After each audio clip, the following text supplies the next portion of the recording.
Hi, I'm Ben Zimmer. I'm the CEO of Enable Education and Sidekick Training.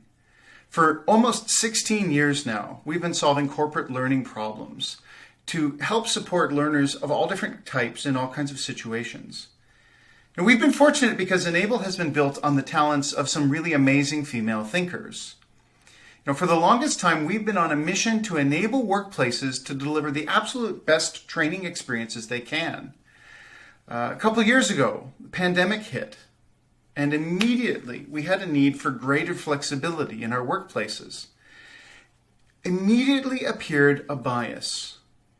For families, when there's two parents at home, we know that women are the ones that are more likely to take time with the kids, to take time to manage school, and to break this bias, I urge all learning professionals and business leaders to embrace flexibility and equity in learning, to leverage technology effectively to make sure the learning is great, but also meets people where they live. Enable's core value is inclusiveness. We really strongly believe that everyone deserves really rich learning opportunities. And we believe that when specific learning needs for one group are met, this is a rising tide for all. Please, break the bias.